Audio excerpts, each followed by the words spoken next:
जरा सुनिएगा, बहुत सुंदर कथा है पुष्कर राज की।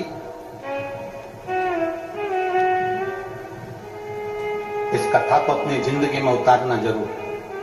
काल भगवान देवादिदेव महादेव का चरित्र करा है कि ऐसा संसार में कोई नहीं जन्मा जिसके प्राण नहीं जाएंगे, मरना सबको।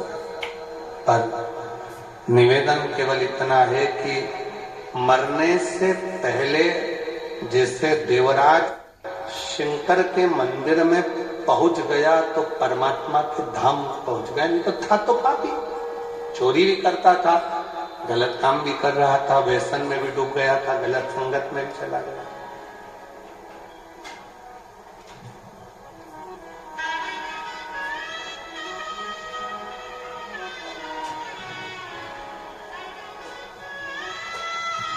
आज का व्यक्ति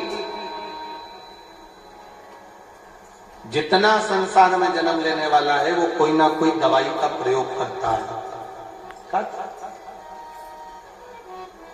पर एक बात बताओ, दवाई पर भी एक्सपायर डेट लिखी होती है। बोलो सही है कि गलत है? अरे जम के तो बोलो जरा। लिखा होता है ना, 2022 में बनी है, 2024 मेडिकल पर से लेकर आते हो और वो तुमको एक्सपायर दवाई दे दे तो तुम लाओगे क्या? अरे जम के तो बोलो जरा। उसका कोई मोल तत्व ही नहीं, उसका कोई महत्व ही नहीं, उसको लाकर करोगे। मतलब जो दवाई आपको जिंदगी देती है वो दवाई भी एक दिन मर जाती है, वो दवाई भी एक्सपायर हो जाती है।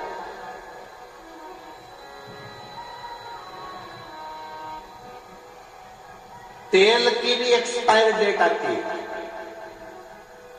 जो तुम क्रीम लगवाते हो चेहरे पर या लगाते हो उसकी भी एक्सपायर डेट आती है। बोलो बोलो जरा जम के बोलो।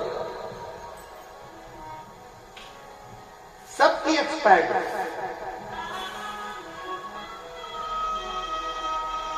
फ्रिज खरीद कर लाए, उसकी भी गारंटी कार्ड आया है, 1 साल तक की जवाबदारी हमारी, उसके बाद एक्सपायर हुआ तो हमारी गई। हर चीज की एक दवाई भी अगर खा रहे हो, दवाई भी ला रहे हो, छोटी सी पानी की बोतल खरीद कर लाए हो, पीने का पानी का बोतल लेकर बैठे हो, उस पे भी लिखा हुआ है एक्सपायर डेट।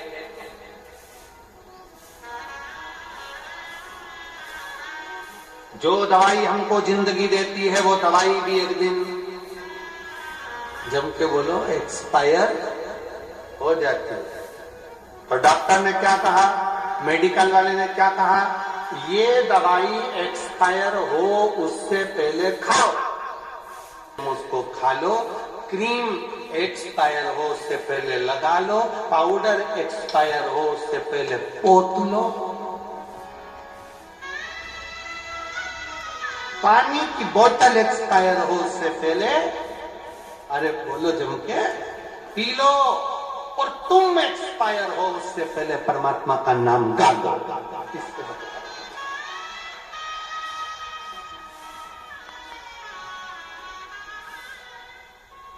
सबकी तारीख आखिरी है, आती है, लिखा है, बस अंतर इतना है बोतल पे लिखी होती है, दवाई पर लिखी होती है, क्रीम पर लिखी होती है, सामान पर लिखी होती है, पर मनुष्य को नहीं मालूम कि उसकी एक्सपायर डेट कब की है। लिखी सबकी है। इसलिए शिव कथा कहती है, भगवान शंकर का चरित्र कहता है, शिव महापुराण का कथा कहती है कि ये तारीख जो लिखी है इसको, जो भगवान ने समय दिया है, इसको इतनी अलमस्तता से जियो, इतने स्मरण से जियो, भक्ति करते करते अपने जीवन को जीने का प्रयास करो।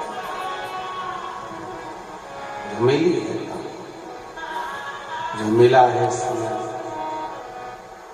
उसको जियो। दवाई एक्सपायर हो उससे पहले उसको खाओ। पानी एक्सपायर हो उससे पहले बॉटल एक्सपायर हो सकती है, और मनुष्य एक्सपायर हो उससे पहले भगवान की अविरल भक्ति को धारण करो, भगवान के भजन को धारण करो, भगवान के स्मरण को धारण करो। किसी को नहीं मालूम कब किसका कौन सा आखिरी फल हो, किसको मालूम।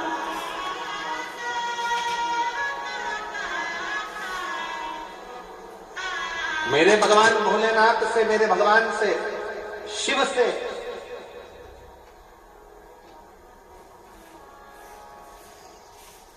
कभी जाना भगवान की शरणागति में, तो उनसे कहना बाबा बुढ़ापा देना, पर बुढ़ापे में पलंग मत पकड़ा देना। बुढ़ापा देना तो हाथ में माला पकड़ा देना, पर पलंग मत पकड़ा देना। बुढ़ापे में अगर माला पकड़ा दी तो चल जाएगा, पर बुढ़ापे में पलंग पकड़ा दिया तो नहीं चलेगा।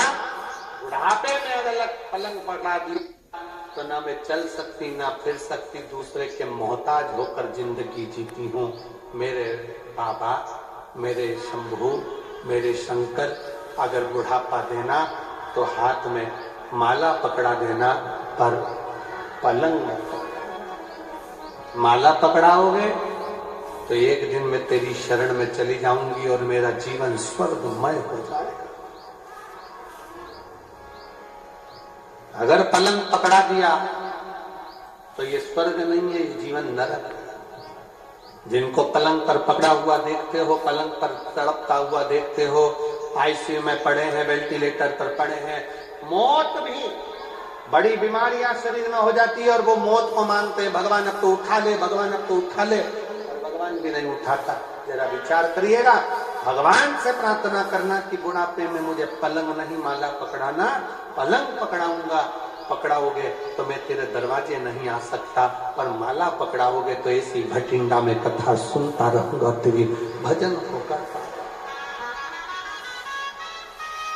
तेरी भक्ति को धारण करता रहूंगा, तेरे भजन को गाता रहूंगा, तेरा स्मरण करता। शिव कथा करेगा,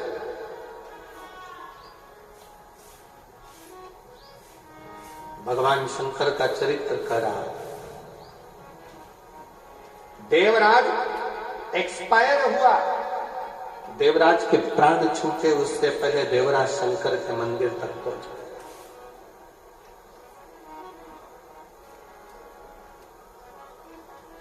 जाते रहो शिवालय तक,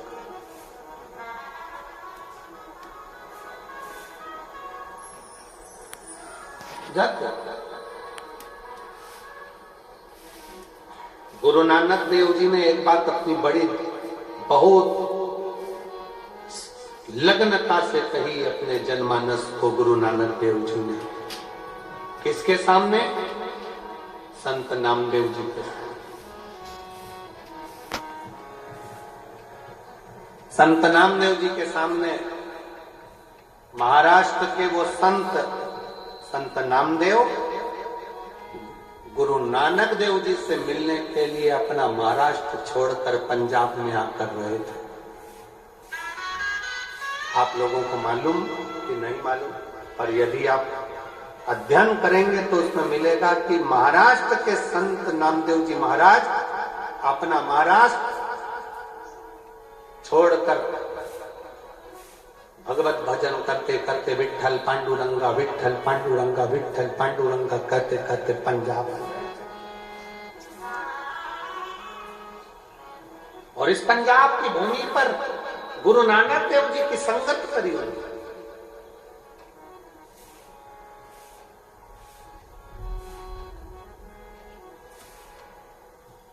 और गुरु नानक देव जी के पास में एक दिन संत नामदेव जी बैठे थे। संत और गुरु नानक देव जी और नामदेव जी दोनों ही सुमिरन करने वाले थे। भगवत नाम जपना, भगवान का भजन करना, स्मरण करना।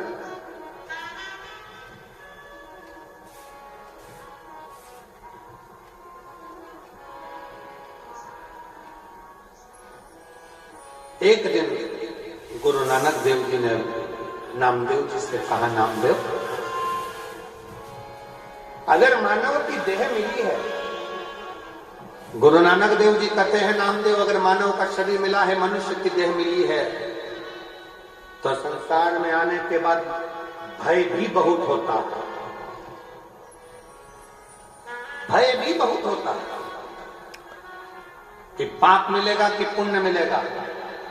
पर गुरु नानक देव जी नामदेव जी से कहते हैं, अगर मनुष्य की देह मिलने के बाद आपका सुमिरन, आपका भजन, आपका स्मरण अगर निश्चित है, तो फिर पाप का आडंबर नहीं, पुण्य की प्रबलता में मनुष्य आगे बढ़ता चलेगा।